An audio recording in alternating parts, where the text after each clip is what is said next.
Hello everyone, this is Dr. Deepthi Variku, Department of Physiotherapy, Dolphin PG Institute of Biomedical and Natural Sciences. My today's topic is breathing exercises and ventilatory training. So we will be dealing with the exercises will enhance the strength of respiratory muscles. Before that, we should start with what is breathing and how it is done. We all know breathing has got two phases, inspiration and expiration. The inspiration is inhaling and expiration is exhaling. Inspiration includes the intake of breath, lung volume increases with it, then we see the expanding of rib cages in various diameters. The diaphragm contracts and moves down as the pressure drops, while there is a passive expiration or exhaling where the pressure increases with diaphragm relaxing, rib cages retracting, lung volume decreasing, and the air exhaling through the mouth. This is the proper and normal breathing pattern. This we have to enhance in our breathing exercises. So, what are the breathing exercises? Breathing exercises and ventilatory training are fundamental interventions for the prevention or comprehensive management of impairments related to acute or chronic pulmonary disorders. So we can say that these are designed to improve pulmonary status. Depending on patient's clinical problem, breathing exercises are often combined with medication, postural drainage, and graded exercise program. Now we need to know what are the basic goals of breathing exercises.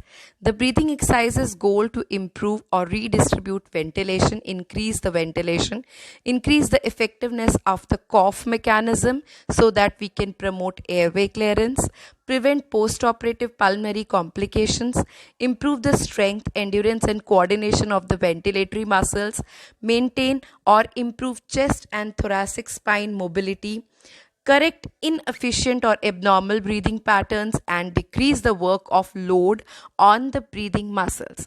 Promote relaxation. It is a very effective pattern of relaxation and it relieves a lot of stress while we perform breathing exercises. Teach the patient how to deal with episodes of dyspnea, that is when the patient feels breathlessness. Improves the patient's overall functional capacity for daily living, occupational and recreational activities. Now, what are the indications of breathing exercises? Breathing exercises are frequently advocated in the literature for patients with various kinds of conditions like pulmonary diseases, like cystic fibrosis, like bronchiectasis, atelectasis, lung abscess, neuromuscular diseases, pneumonias in different trunk regions, chronic obstructive pulmonary diseases like chronic bronchitis, emphysema, asthma, cystic fibrosis, for patients with high spinal cord lesions, for patients who have undergone thoracic or abdominal surgeries and are at high risk of acute pulmonary complications, or for patients who must remain in bed for an extended period of time. So, before we demonstrate the breathing exercises, various types of breathing exercises, we should know what are the basic guidelines for teaching these breathing exercises to the patients. So, what are the guidelines? We'll start.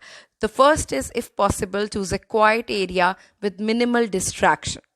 Explain to the patient the aims and rationale of breathing exercises or ventilatory training specific to his or her particular impairments and functional limitations. Have the patient assume a comfortable, relaxed position and loosen the restrictive clothing, initially a semi-Fowler's position with the head and trunk elevated could be used. You can see in the diagram now, this is the semi-Fowler's position. By supporting the head and trunk, flexing the hips and knees, and supporting the legs with a pillow, the abdominal muscles remain relaxed. Other positions such as supine, sitting or standing may be used initially or as the patient progresses during the treatment. Then observe and assess the patient's spontaneous breathing pattern while at rest and later with activity. Determine whether ventilatory training is indicated for the patient or not. If necessary, teach the patient relaxation techniques which are very commonly taught nowadays. Demonstrate the desired breathing pattern to the patient. Have the patient practice breathing patterns in a variety of positions at rest and with activity. Patient should practice these breathing patterns while performing various activities.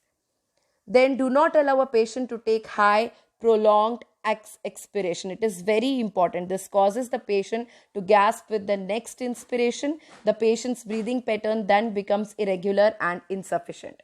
Do not allow the patient to initiate inspiration while this technique with the accessory muscles and upper chest. The patient should not perform inspiration with upper chest. Advise the patient that the upper chest should be relatively quite relaxed during the breathing. Allow the patient to perform deep breathing for only 3 or 4 inspirations and expirations at a time to avoid hyperventilation. Now, while we perform these breathing exercises, we have to make sure that the patient performs all these guidelines before using the exercise. So there are various types of breathing exercises which we will follow. The first one is the diaphragmatic breathing exercise. The second is the pursed lip breathing exercise. The third is the segmental breathing or the costal expansion exercises, in which we will have apical breathing, lateral costal expansion, posterior basal expansion, sustained maximal inspiration, or the deep breathing exercises, which are very effectively and very widely used nowadays. Now, there are lots of precautions you need to make sure before administrating the breathing exercises. First is, never allow a patient to force expiration. Don't allow a patient to take a very prolonged expiration. Don't allow a patient initiate inspiration with the accessory muscles, and avoid hyperventilation. These things you have to make sure that you are maintaining. Researches indicate that although breathing exercises or ventilatory muscle trainings may affect and possibly alter a patient's rate and depth of ventilation, these interventions may not necessarily have an impact on gas exchange at alveolar level or on oxygenation. Therefore, breathing exercises or ventilatory training should be only one aspect of management to improve pulmonary status and to increase patients' overall endurance and function during daily activities. Depending on a patient's underlying pathology and impairments, exercises to improve ventilation often are combined with medications. So you cannot depend only on breathing exercises, but they are a very effective method of increasing the strength of your respiratory muscle, increasing vital capacity, and your overall respiratory status. I hope you all got about the basics of breathing exercises. In our next class, we'll start off with the types of breathing exercises, the first being the diaphragmatic breathing. Till then, just breathe. You can ask your questions. Thank you so much.